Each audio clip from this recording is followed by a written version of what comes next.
Making a quick burger is easy. You buy burger patties, buns, and a generic burger sauce. Put them together and you're done. But do you want to know how to make an unforgettably delicious burger? From making these golden buns and amazing sauce, to prepping and searing the burger patties, the process is a bit more involved, but it's worth every second. Let me show you how. For the meat, I'm using pork neck, but you can use beef or whatever you enjoy. I'll grind it using a medium setting for a perfect texture. Then comes the marinade. 1 teaspoon of salt, 1 teaspoon of ground black pepper, and 2 tablespoons of shio koji, which is a fermented seasoning made from koji rice that adds sweetness and umami. I have a video on how to make it if you're interested. If you don't have it, add an extra teaspoon of salt. Mix it well and place it in the fridge for at least an hour, but 24 to 48 hours is best. Let's make the buns. I'm making 8, but half the ingredients if that is too much for you. We first need a simple mixture to help fluff up the buns. Measure 120 milliliters of milk, 60 milliliters of water, and 40 grams of flour. Heat up the milk in a pot, add the flour, and stir until it forms this pudding-like consistency.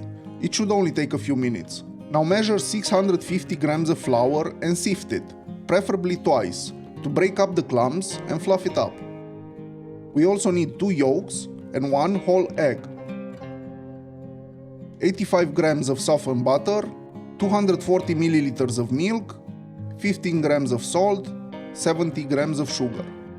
Before we combine everything, make a yeast starter using the milk and 35 grams of fresh yeast, or 12 grams dry, and a bit of sugar. Then mix it well. Add some flour on top and let it foam up a bit. Well, I'm pretty sure this is an active starter. Pour it over the flour. Add the mixture we made earlier, the sugar, the eggs, and mix it with a spoon. Then add the salt and mix some more to form a shaggy dough. I like to do this so the mixer will knead the dough straight away and not waste time making the initial dough ball. During kneading, add the butter 1 piece at a time and let it incorporate. After about 10 minutes, the dough should be elastic and tacky. Grease the work surface and drop the dough. Stretch it as much as it will go. Then bring the sides in and shape it into a tight ball.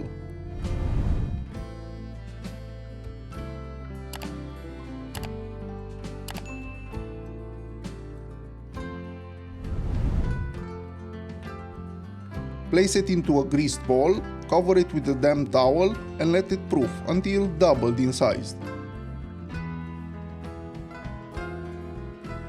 To prevent this from happening, spray some oil on the dough before covering it.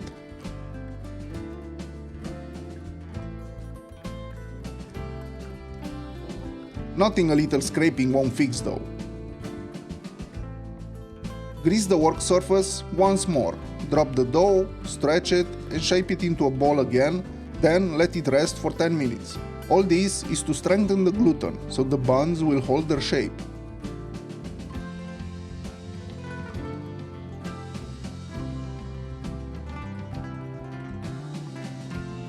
Take your time to divide the dough evenly, so each bun is between 130 and 170 grams. To shape them is just like we did earlier with the dough. Stretch it, bring in the sides and form a ball. To make it tight, use your pinky to push the ball 90 degrees, then drag it towards you.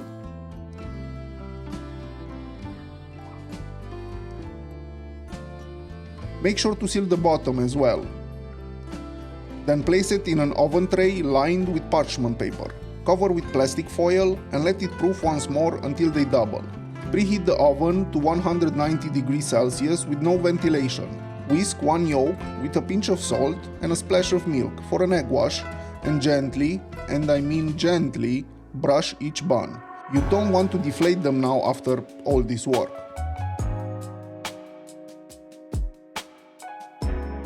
Optionally, add sesame seeds, then bake them for 15 to 20 minutes until golden brown. Two of my buns turned out ugly AF, but they are still very delicious and totally usable, so don't worry if that happens to you. Now let's make an amazing sauce. We will need 2 large onions, diced into large pieces. In a pan, melt 1 tablespoon of butter, add the onions and a pinch of salt. The goal is to caramelize the onions on medium-low heat without burning them. So keep a close eye and stir frequently. It will take some time, but this is what we want. A beautifully golden brown color. Set it aside while we prepare the rest of the ingredients for the sauce. We need 4 or 5 medium-sized pickles, medium diced, and a handful of finely diced chives. The base of the sauce will be mayo. Store-bought is fine, but let me show you how to make it yourself.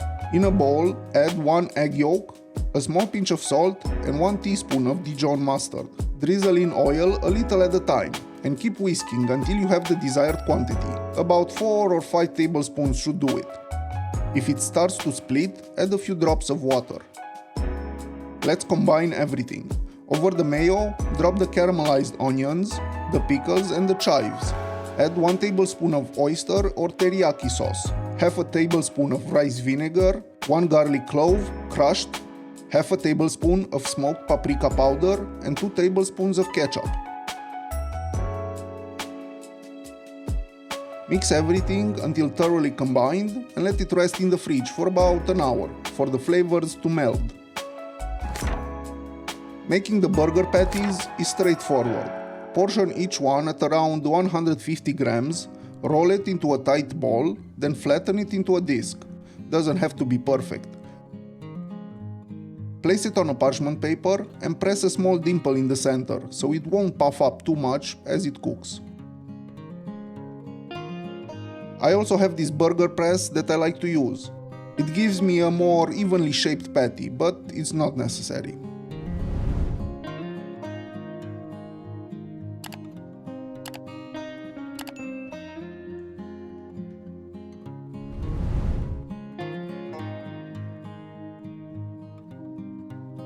Now heat up a skillet until it's screaming hot.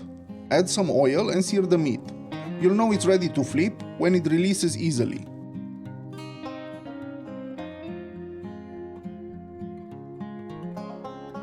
After flipping, top each patty with cheese and let it melt while the other side cooks.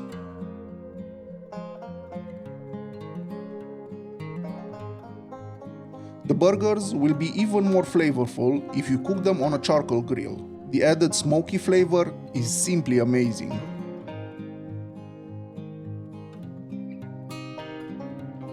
Let's put it all together.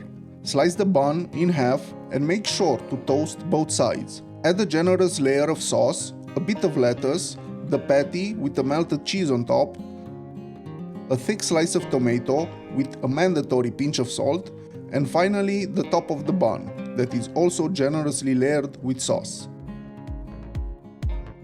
And that's it. Fluffy, buttery buns, savory sauce and juicy meat. Your taste buds will thank you. Enjoy!